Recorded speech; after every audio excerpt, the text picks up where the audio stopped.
ipahatid ko daw kay Pangulong Duterte at kay VP Sara Duterte na sumusuporta siya. Basta sumusuporta po siya sa pamilya Duterte. Totoo, walang biro. Sinabi niya po yan sa akin. Hindi sabi niya pa nga, hindi na tama naman yan, ginaganyan sila. Wala namang ginagawang masama yung dalawa. Nananahimik na si Pangulong Duterte, si VP Sara Duterte, nagtatrabaho na. Bakit nila ginaganyan? Tapos eto nga, nagkataon naman, etong congressman na bumabanat sa kanya, mga taga Maynila pa. Sa matter of fact, kinausap pa nga daw ni Yorme yung mga congressman na yun. Hindi ko na sasabihin kung sino doon sa particular na congressman na yun. At sinasabi, bakit nyo binabanata ng mga Duterte? At nagsabi daw. Totoo, nagsabi daw kailangan kasi utos eh. Sino kaya yun? Yes. Ngayon, bakit sila nagagalit sa akin? Lalo na yung congressman yung si Chihuahua. Ay! Maliit na aso, silaki ng bibig ang buhaya ang bibig. Hindi, tingnan ninyo, bakit ba sila nangangamba? Sa totoo lang may real talk lang tayo na real talk lang.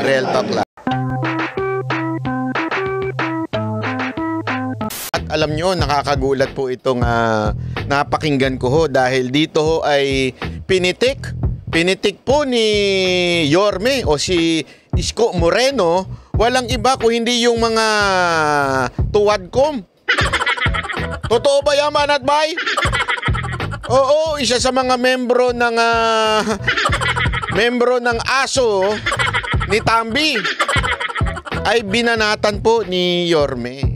Binanatan niya po at tila kinampihan niya po dito si Pangulong Duterte at yung mga sinasabi ni Pangulong Duterte sa taong bayan, which is unahin muna ang taong bayan, wag unahin ang politika. Eto ho, pakinggan po natin si Yorme tingnan po natin yung kanya sinabi at tingnan nga natin kung may katotohanan o hindi totoo yung sinasabi niya. Okay, pasok ha Yorme, pasok. Straight! No. Total, si Chihuahua, anong ginawa? Puro imbestiga. Si Chihuahua daw walang ginawa kung hindi mag-imbestiga ng mag-imbestiga. Di ba? Alam naman po natin yan. Sino po ba yung si Chihuahua? Ewan ko. Basta doon sa video na nakuhanan ko, diyan kay Copars Vlog. Yan maraming salamat po dito kay Copars Vlog. Siya po ang kinuha natin yung video at siya naman po'y pumayag na tayo po ay mag-react. Maraming salamat po yung mga Iskonian na vlogger na sumusunod do kay Isko Moreno at ang kanyang team. Maraming salamat po. Huwag niyo pong kakalimutan si Madam Mocha sa District 3 May ganun, may pahabol. Hindi. Maraming salamat po at yan po ay ako naniniwala ako dyan mga kusa po yan. Wala po yung bayad at yan po ay talaga namang nagtsatsaga lamang sumunod dahil naniniwala sila sa Team Yorme o yung Yorme's Choice, ika nga. Tuloy natin, Hindi totoo lang. Ako naman Ako mas gusto ko servisyo. Mas gusto daw niya serbisyo, hindi yung tahol ng tahol. Tahol ng tahol. Sorry. Mali. Hindi. Kasi kayo naman, Gago! Hindi. Wait! Chotomate. Ang sinasabi dito ni Yorme, ayaw niya yung imbestiga ng imbestiga. Tulad ng ginagawa nito ni Chihuahua daw. Alam naman natin kung sino yung tinutukoy niya, si Congressman Chua. Imbestiga ng imbestiga, mas gusto daw ni Yorme yung tumutulong sa taong bayan, hindi yung ganyan. Gusto ko pa yung yung politiko na lagi nasa kalye. Yung maabot mo ng kamay mo, yung kakatok sa'yo may dalang gamot, yung kakatok sa'yo may dalang tenga, yung pakikinggan ka. Totoo lang kami. Total, natulungan naman na natin siya. Pwede pa palitan na natin yun? Lagyan natin sa dog pound. Ay, grabe naman yun. Grabe naman yun, Yorme. Pwede ba daw palitan natin niya yung congressman na yun? Ha? At ilagay na natin sa dog pound. Grabe ka naman, Yorme. Isa. Oh, munti ka na. Hindi. Alam nyo, tama naman sinasabi ni Yorme ho. Di ba? Kaysa imbestiga ng imbestiga, mas maganda siguro tuloy-tuloy lamang po ang pagsiservisyo sa bayan. Kaya nga niya sabi niya sana i-ano na lang natin yan. Itapon na natin sa dog pound. Ay, hindi na may tapon. Baka makakagat ko eh. May rubbish yun eh. Oh, ang ating Congresswoman, Apple Nieto! Ay, yun. Ayan ipalit natin yan si Congressman Apple Nieto. Hindi, alam mo, walang biro Yan nung si Congressman Apple Nieto, kasi napakasipag ho. At saka, alam nyo, ito, chismis lang Hindi, pero legit. Kasi alam mo naman, nakakausap tayo ni Mocha, nagkasama tayo nitong nakaraan sa Japan, nagkikwento siya tungkol sa Yorme's Choice. Alam mo, sabi niya talaga, sabi ni Mocha, ito daw si Apple Nieto, napakabait daw nito. Napakabait at saka napaka-humble, ika nga. At higit sa lahat daw, alam mo kung ano sinasabi? Ay grabe sobrang sipag daw. Sabi ko, yan ang dapat na congressman, di ba? Yan ang dapat maging congresswoman talaga ito. Mapalitan na puto kasi yung iba, masipag lang kumahol. Hindi, totoo. Ito, mga kababae, linawin natin Pag sinabi natin kumahol, mag-ingay, ika nga. Tila gano'n ang ginagawa ni Congressman Chua. Mantakin mo, mga kababayan, congressman ka ng Maynila. Di ba? Congressman ka ng Maynila. Pero ang focus mo, si BP Sara Duterte. Banatan si BP Sara Duterte. Siraan dyan sa komite mo. Tama, mali? Tama ba yun? Hindi. Ito mga kababayan, kayo po mga taga District 3 ang nagpapasahod dyan. Kayo po ang naglagay sa kanya sa posisyon para sana i-representa kayo. Kaya nga congressman yan, representative ng district nyo pambihira, kaysa na i-representa kayo, ano ginagawa? Sumisip-sip doon sa kanilang amo, na sino? Si Tambi. Kasi alam naman po natin, wag na tayo magtarantaduhan, wag na tayo maglokohan. Alam naman po natin na may ambisyon pong maging susunod na Pangulo itong si Romualdez. Kaya naman, todo-todo ang paninira kay BP Sara Duterte, which is yung number 1, na pagdating sa pagiging presidente sa 2028. Tama, mali? So ngayon, todo-todo ang paninirang ginagawa nitong kampo ni Tambi at itong mga napapag-utusan, yung mga nasa baba. Mantakin mo. Dapat, di ba, ang trabaho ng isang representative o isang congressman ay dapat po yung distrito niya inaasikaso niya. Mamaya, papakita ko sa inyo kung paano napabayaan ng Maynila. Papakita ko sa inyo. Baka akala ninyo wala tayong ebidensya. Meron! May ebidensya po tayo na talagang malala na pong nangyayari sa Maynila. Antindi po niyan. Baka akala ninyo wala tayong ebidensya. Meron. Unya. Mga taga-tres. Ngayon, bakit sila nagagalit sa akin? Lalo na yung congressman yung si Chihuahua. Ay!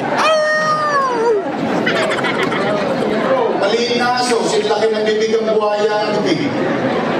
Hindi, tingnan ninyo, bakit ba sila nangangamba? Sa totoo lang may real talk lang tayo na Real talk lang. Ngayon, kung ikaw ay naging mabuti sa iyong tungkulin. Sandali. I think mali ata yun na ilagay natin. Dali, chotomate. Wait lang. Tama naman Wait Ayun, napunta pala. Mali. Ito dapat pala yung video na ginamit ko. Pasensya na. Ito. Pasensya na. Wait lang. Ito. Kasi lininawan natin yung audio para mas maganda ang audio po. Ito, medyo nilinis po natin yung video. Oh, yan ha. Ito, chotomate. Ha? Wait lang. Ito. Ayan, pasok. Total, si Chihuahua, wala nang ginawa. Puro imbestiga. Di totoo lang. Ako naman Ako mas gusto ko servicio. Mas gusto ko pa yung yung politiko na lagi nasa kalye. Correct. Yung maabot mo ng kamay mo. Correct. Yung kakatok sa'yo may dalang gamot. Yung Correct. kakatok sa'yo may dalang tainga. Correct. Yung pakikinggan ka. Totoo lang kami. Total, natulungan naman natin siya eh. Oh. Pwede ba palitan na natin yun? Ayun. Lagyan na natin sa Doga Pound. Promise. Baka makakagat ko eh. Pero Grabe, no? Baka mga gat pa daw. Dali na lang natin sa dog pound. Siri. Ang ating congresswoman, Apple Nieto. Yun. Magandang dress. Ngayon, bakit sila nagagalit sa akin? Lalo na yung congressman yung si Chihuahua. Ay! Maliit na aso, sinlaki na bibig ang buhaya ng bibig. Hindi na ninyo, bakit ba sila nangangamba? Sa totoo lang very talk lang tayo guys. Very talk lang tayo guys. Alam nyo, kung ikaw ay naging mabuti sa iyong tungkulin, at ginampanan mo ng maayos ang iyong responsibilidad. Kahit hindi ka nakakita ng tao, ibubuno ka ulit ng tao. Correct! Tama! Bakit sila nangangamba ngayon? Bakit sila nagagalit?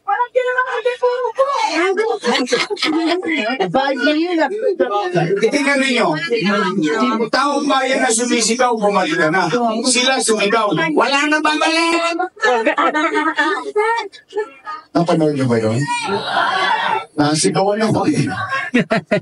Nagulat ako, tungtong ka naman yun. Hindi ka nagulat ako. Bakit sila nangangamba? Bakit nila pinangungunahan ang desisyon ng taong bayan? Yun. Bakit? Sila ba may-ari ng pwesto na yan? Ayun, yun kasi yan eh. Napaka-importante. Bakit ba sila nagagalit na tumatakbo si Yorme? Pinabayaan ninyo ang Maynila. Ay mamaya, papakita natin kung paano nila pinabayaan ang Maynila. Diba ho? Pinabayaan naman talaga nila. Bumagsak ang Maynila. Ngayon, ayaw na nilang tumakbo si Yorme. Hindi naman po aagawin yung posisyon. Siya po itatakbo. At ang mga Pilipino ang pipili kung sila po ba ay nag-perform ng maayos bilang mga public official? Sila po ba ay ginanap nila ang kanilang trabaho? O talaga lang na sila po ay nagpabaya, ika nga, dyan sa Maynila? Hayaan nyo ang taong bayan ng Maynila ang mamili kung sino dapat iboto, hindi yung kayo. Ay, nako. Ang may-ari ng pwesto niya ay taong bayan. Correct. Empleyado ka lang ng tao. Yo. Every 3 years, nire-review mo lang ang kontrata mo. Ayun, tama yan. Matapos ang kontrata mo ng 3 years, pabalik ka sa tao. Magpamarinyo ka. Pag nirinyo ka ng tao, another 3 years. After 3 years, expired ulit ang kontrata mo. Harap ka ulit sa tao. After 9 years, kapag naging mabuti ka, ipopromote ka pa ng taong bayan. Ngayon, parang sila na may-ari ng pwesto, wala na rin babalik. Wow! Chihuahua! Grabe, ha? Wow! Hindi, liyuma. Tingnan ninyo. Sige. Talakayin natin ng konti. Ano ba pinangangamba nila? Dapat, ang sinasabi na lang nila, ano ang ginawa ninyo ng 3 taon? Yun. Report nyo sa taong bayan. Ayun. Pero pagdating ang araw ng paghuhukom, Yun. ang taong bayan magtatala na sa listahan kung sino ang gusto niyang mamuno sa kanyang pamayanan. Ayun. Tingnan ninyo. Wawaglit lang ako na pala. Binago-bago na nila. Tingnan. Tayo ba lahat ang akala ba natin? Ito ba ang akala natin? Kaya natin sila binoto dahil kung ano yung nasimulan natin, itutuloy na lang nila. Tama mali? Tama. Takin mo, ha? Parang kay Duterte talaga. itutuloy nyo na nga lang. Hindi yung aagawin ha, magkaiba yun. Kasi meron yung yung kunwari itutuloy, tapos pinalitan yung build. Pinalitan ng ibang pangalan para pagka natapos yung mga proyektong ginawa ni Pangulong Duterte, aangkinin. Iba naman yun, iba yun. Ito naman, literal. Ha? Literal po na hindi pinagpatuloy yung sinimula ni Isko Moreno. Hindi ho pinagpatuloy ng pamahalaan ni Lacuna at saka yung mga bata niyang si Chihuahua. Tatlong taon pa lang ako nawawala dito, ang dami na nilang binago. Una muna, senior citizen. Saan ba senior citizen? Sige. Nay, tay, lola ko. Yung iba sa inyo dito, inabot pa si Mayor Lacson. O bilyan ka sa lang. Bakit si? O yan. Ano yung ibig sabihin? Sa hinaba-haba ng panahon ng pamumuhay ninyo sa Maynila, marami nang nagdaang mayor. For the first time in history, bumoto kayo ng batang mayor. Yung batang mayor na yun, nakapag-isip ng para sa mayaman, ng para sa middle class, ng para sa mahirap, may sakit o wala, mutante hindi, pantay-pantay may pensyon na 500 pesos. Diba? Tama! Kasi ayaw ko mag-claim. Kayo magandang listigin ito, dami nyo nang kinabot na mayor. Tama! Tama ba? Correct! Wala yan yung araw. First time. Ulitin natin ha. Sinabi natin, mayaman, middle class, mahirap, butante, hindi, may sakit o wala. Ano? Tay, totoo ba yung ginagawa nila ngayon? Na ano? Na kapag hindi mo nakuha at wala ka sa araw ng payout ng first quarter, forfeited na siya sa second quarter? Grabe. Karampon ng pera. 500 piso na lang pinagdadamot pa natin. Grabe, no? Yung totoo niya, pag hindi mo daw nakuha, wala na, forfeited. Grabe talaga. Alam ko kung bakit ganyan yung mga yan. Hindi kaya dinadahilan lang nila yung sinabi. Kasi si Yorme, daming inutang, kaya nagbabayad kami. Nagbabayad ba talaga? O baka naman sa iba napupunta. Di natin alam, mga kababayan natin dyan sa Maynila. Kayo mga senior citizen na number 1 na naapekto. Alam mo, yan ang isang bagay na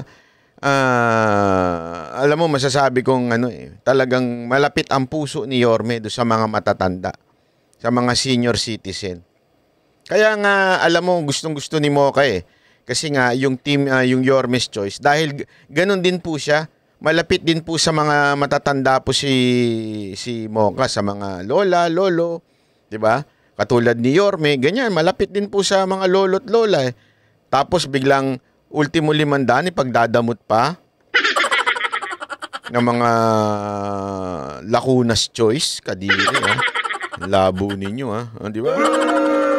Dan, ngayon, o subukan nyo mga pasang SM dinaabot sa bahay ninyo. Ito lang. 500 na lang, pahirapan mo pa yung mga matatanda. So, ang gagawin ngayon ng mga matatanda, di araw-araw yun, nag-aabang. Samantalang ng araw, nung inumpisahan ko yan, ano sabi ko? Nay, lolo't lola, pumanatag kayo. Pag hindi nyo nakuha yung first quarter, doble kayo sa second quarter. Tama mali. Ganun kay Yorme. Pag di nyo nakuha yung first quarter, doble kayo sa second quarter, kambibihirang buhay rin. Pero dun sa Team Bitter, walang ganun. Ba't ganun? Pera ng taong bayan yan Bakit nyo ba pinagdadamot sa taong bayan yung pera na yan? Sa inyo ba yan? Kayo ay naatasan laang na mag-ayos, magbigay sa tao. Ba't nyo pinagdadamot? Busy kasi sa hearing. Busy.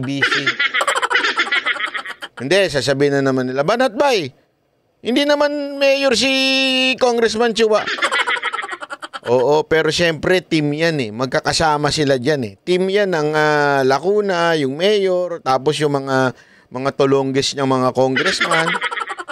Team sila dyan eh. Kita nyo, sino-sino yung mga Hindi, eto na lang. O, tanungin ko kayo. Sino-sino mga congressman dyan? Ayun, yung mga kasama sa Tuwadcom. O yung mga kasamang panayang hearing.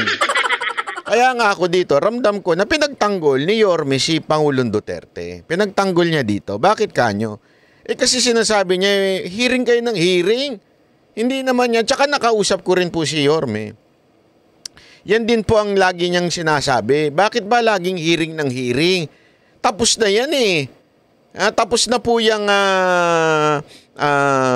pangyayari na. At saka ito, pasensya ka na Yorme, bubukingin lang kita. Hindi, bubukingin ko lang si Yorme. Baka naman baka sabihin niya chismoso ako. Pero gano'n na nga. Hindi, sinabi niya po talaga sa akin na ipahatid ko daw kay Pangulong Duterte at kay VP Sara Duterte na sumusuporta siya. Basta sumusuporta po siya sa pamilya Duterte.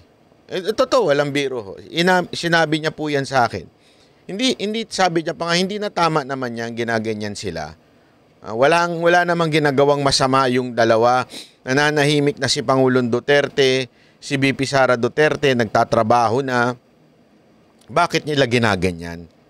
Tapos eto nga, nagkataon naman, etong congressman na bumabanat sa kanya, mga taga Maynila pa. Sa matter of fact, kinausap pa nga daw ni Yorme yung mga congressman na yun. Hindi ko na sasabihin kung sino doon sa particular na congressman na yun. At sinasabi, bakit nyo binabanata ng mga Duterte? At nagsabi daw. Totoo, nagsabi daw kailangan kasi utos eh. Sino kaya yun? Hindi natin masasabi yun kasi ayoko nang masyadong maging chismoso. Pero kinuwento sa akin yun. Naku po, patay tayo dyan. Pag hindi mo na ako first quarter, third quarter, tinigilig ka sa third quarter. Yo, tama! Ano sabi ko? Nay, huwag kayong magkalala. Hindi nyo kailangan magkabala, magmadali, para ka lang nag-iipok sa bako. Pag hindi mo nakuha January, ang Nobyembre, pagdating ng Disyembre, maglulubi-lubi tayo. Enero, Febrero, Marzo, Abril, Julio, Agosto. Hey!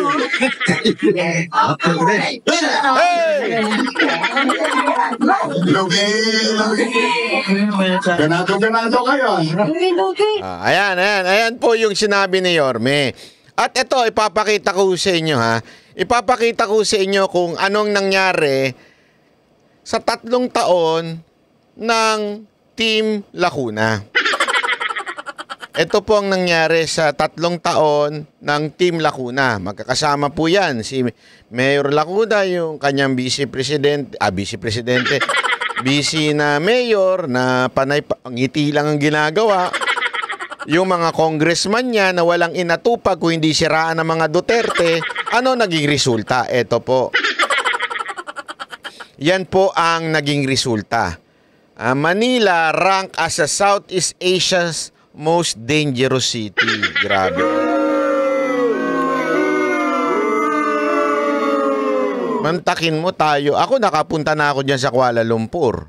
Nakapunta na rin ako dyan sa Phnom Penh, Cambodia. Dyan sa Jakarta, hindi pa ako nakapunta dyan. Dyan sa Johor Bahru ng Malaysia, napuntahan ko na rin yan. Mantakin mo. Mas delikado pa daw sa atin. Dangerous city, most dangerous city ang Manila, pambihira. Sandali, banat ba? Hindi naman sagutin ng mayor yan, di ba? Pulis yan, dapat national police yan. Hindi ho. Tandaan ho natin na ayon sa local code, nasa supervision pa rin po ng local government ang mga pulis na inilalagay sa kanila. Kaya nga ho, meron ho silang meron ho silang say pagdating ho sa sino ilalagay. Meron ho silang meron ho silang say diyan. Hindi ho totoo na wala ho silang pananagutan. At saka magtuturuan na lang tayo. Pagka number 1 ng city, aangkinin ng mayor. Pero pagka naging most dangerous city, ituturo sa national government. Hindi, di ba ho? Pangalawa, bakit? Nung panahon ni Yorme. So, ibig nyo ba sabihin? Hindi kasi kung ang palusot ninyo, yung PNP ngayon, so sablay ang PNP. Hindi, naman. Sa ilalim naman talaga ni Marbil. Medyo... Hindi, ibig sabihin, hindi pa pwedeng magturuan lang na magturuan. Kasi tandaan ninyo, hawak nyo yung barangay captain, hawak ninyo yung mga kagawad. Kasi yan ang mga unang re-responde. Yan ang unang magbabantay. 'Di ba? Sa mga, alam nyo na, sa baba. Kaya nga yan ang unang takbuhan yung barangay. Kaya kung maaalala ninyo, pagka meron kayong problema, inaayos muna sa barangay yan bago dalhin sa pulis. Kasi sila ho yung part ng community. Ang pulis, yung iba nga dyan, hindi pa tagad dyan Inilalagay lang ng national government dyan. Pero yung pinaka-main na nagbabantay dyan, yung tanod, yung mga kagawad at saka barangay captain, sila pong unang re-responde. At yan po ay lahat ay nasa ilalim po ng mayor. Nasa ilalim po rin yan. At kasama po nila dyan, walang iba itong congressman. Kasi ito ang problema Pagka-success, inaangkin ng mga congressman, ng mga mayor. Pero pagka ganyan, magtuturo na sila. Wala naman kaming kinalaman dyan. Ulul, meron. Sorry, pero meron kayong kinalaman dyan. Hindi pa pwedeng lusutan nyo to at sabihin ninyo, hindi, yan? Hindi, wala kaming kinalaman dyan. Hindi. Kahit congressman ka, may kinalaman ka dyan. Kaya ka nga congressman you are the representative of your district. Representante ka. So, ang iyong papel, magtrabaho sa kamara, gumawa ng batas, o di kaya, alam mo yon, kung meron mang nakatawag pansin sa'yo tungkol sa crime rate. Hindi, eto tanongin ko sa inyo. Manila ang pinaka-dangerous city sa Southeast Asia. Bakit hindi kayong mga congressman mag-privilege speech dyan, punahin ng mga PNP? Di ba, i-pressure nyo PNP. Bakit ganito kami? You have all the power because you have the money. You are, sabi nga, di ba, kayo yung may budget, may hawak dyan. Bakit di ninyo punahin? Bakit di kayo gumawa ng hearing? Ba't hindi nyo ipatawag ang mga pulis ninyo? Bakit di nyo patawag ang chief of police ninyo? Tama, mali. Kung ginagawa nyo trabaho nyo. Busy kayo kay Duterte Yun ang totoo, busy kayo kay Sara Duterte.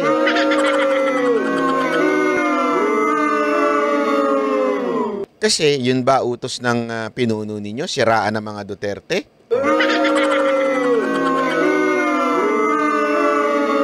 Yan ang ginagawa ninyo ngayon Kesa na sana magpahiring kayo o bakit nagkakaganito itong lugar na... Mantakin mo, capital. Ang capital po ng Philippines, hindi letter P Ang capital po ng Philippines, Manila. Tapos, yan ang pinaka-dangerous city. Anong kahihiyan yan? Hindi di ba ho? Alam mo, kaya nga, kikwento ko lang sa inyo Kukwento ko lang sa inyo. Yun nga sa Japan Di ba, siyempre, alam naman po natin, Tokyo yung parang pinaka-main city dyan sa Japan. Alam niyo sa pinaka-main sa Tokyo ay yung Shibuya tsaka Shinjuku, di ba?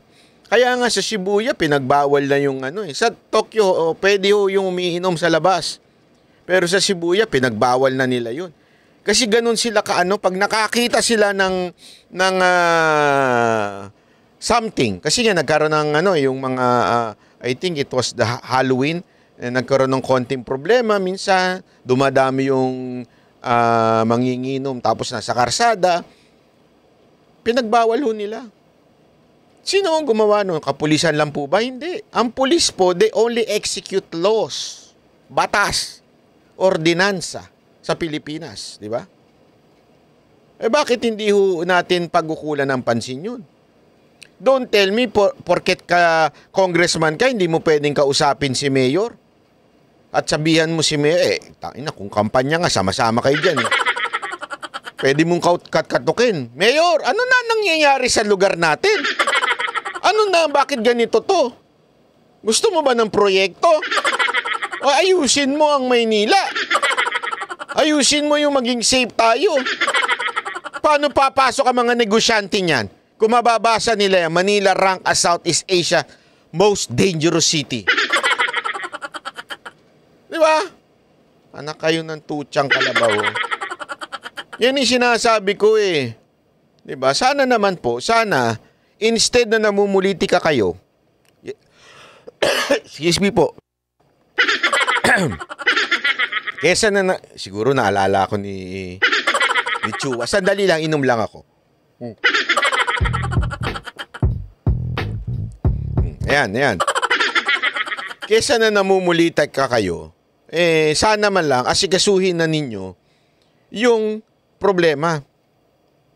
Akala nyo yan lang. Wait. Tomate, there is more. Wait, there is more. Ito pa, Sino po ba ang, at least dito, diyan, number 1 na Maynila? Dito sa susunod, hindi na number 1 na Maynila. Nasa panghuli na. Uy, palakpakan. Kaya lang, nasa huling, ayan, nasa huli. Na paglago ng ekonomiya.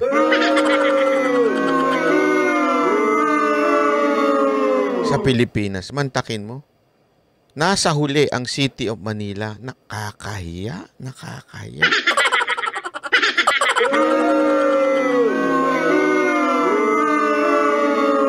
Ang lala nyo talaga, Maynila. Kayo na ang pinaka-dangerous city sa Southeast Asia. Kayo pa ngayon ang pinaka hindi nag-grow na city sa sa NCR. Ano ho bang katarantaduhan yung ginagawa niyo diyan?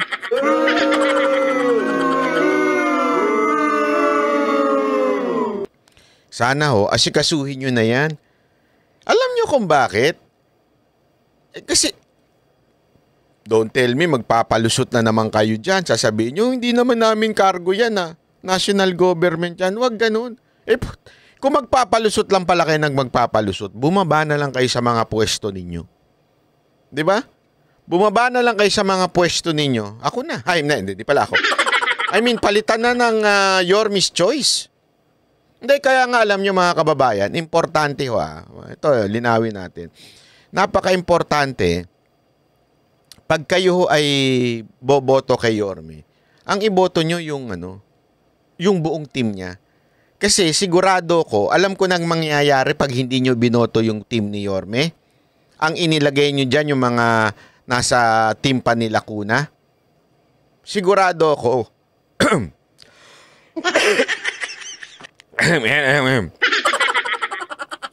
Sigurado ko, kanila po yung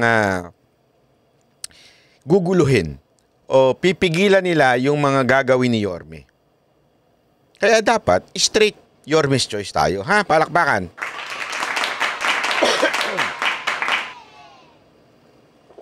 Sorry naman. Nakalunok. Nakalunok. Hindi, medyo we're not feeling well. So, I hope you understand. I hope you comprehend. No. Anyway, ayan po ang nangyayari ho dyan sa Maynila. Bakit? Sa pamumulitika ng mga congressman natin. Kaya nga si Yorme nabuisit na Nabuisit na po si Yorme at sinabi niyang namumulitika kasi. Masyado kayong hearing ng hearing Kung siya lang daw tatanungin, hindi dapat ganyan. Dapat po nakapokus sa baba, bumababa kayo, kinakausap ninyo yung mga constituent nyo. Tanungin nyo sa mga sarili ninyo. Kayong mga taga Maynila, Kailan nyo huling nakausap yan si Congressman Chua? Kailan nyo nakausap yan si Congressman Abante? At saka yung isa pa, hindi ko na matandaan yung pangalan nun. Yung kamukha daw ni Bentot. Hindi ko sure kung sino yung pangalan nun eh. Pakilagay na lang dyan. Kung sino po ang... kailan nyo po sila huling nakausap? Siguro nakausap nyo na lang sila nung nagkaroon na ng filing of candidacy. Dahil nagparamdam na uli sila. Dahil nakita nila siya Yormes Choice, gumagalaw na. Nagparamdam na sila siguro. Malamang sa malamang. Tama, mali. Diba? Malamang sa malamang, nagparamdam na sila ngayon. Oh. Pero noon, before the filing of candidacy, hindi nyo mahagilap yung mga yan. Nasaan? Ayun, nasa hearing. Diba? Mga frustrated senator yung mga yan. Na dapat sana, kaya nga, alam mo kasi dapat, senador na yun eh. Yun yung, ang senador, ang kanilang iniisip, kaya nga binoboto sila ng nationwide eh. Ang iniisip nila yung buong bansa, di ba? Kaya nga po sila senador. Tapos, bakit nadoble? Bakit nagkaroon pa ng mambabatas na per district? Kasi the purpose of that is para ma-representa yung mga maliliit, yung district. Bawat distrito ng buong Pilipinas ay ma-representa. Kaya nga merong Congress. Pagdating sa national issue, dapat Senado na ho yan. Kaya nga, ang tawag ko sa mga congressman ngayon na panayang hearing, mantakin nyo ngayon lang nangyari sa kasaysayan ng Pilipinas yan. Inaabot sila hanggang madaling araw para lang sa hearing at batikusin ang Vice President. Noon, wala namang ganyan eh. Diba? Sana lang po mga kababayan, mag-isip-isip po tayo. Bakit po ba nagkakaganyan? Dahil naglagay ho tayo ng mga congressman na katulad ni Chua at ni Abante. Kaya sana po, sa susunod na eleksyon sa 2025, pwede po ba i-shoot na natin sila sa Inodoro? Ako, balita ko kasi, sabi ni Mocha, Banat Bay, marami kang dito, subscriber sa Maynila. Ako po, nakikiusap ako sa mga subscriber ko. Baka naman pwedeng wag yun nang iboto itong dalawang ito. At ikampanya nyo rin na wag na silang iboto ng mga taga sa inyo. Tanggapin nyo yung mga ayudang pinamimigay nila. Okay yun. Bulsa ninyo, pera nyo yan eh. Pero wag yun nang iboto. Palihim nyo na lang wag na iboto. Straight Yormes Choice na tayo. Ha?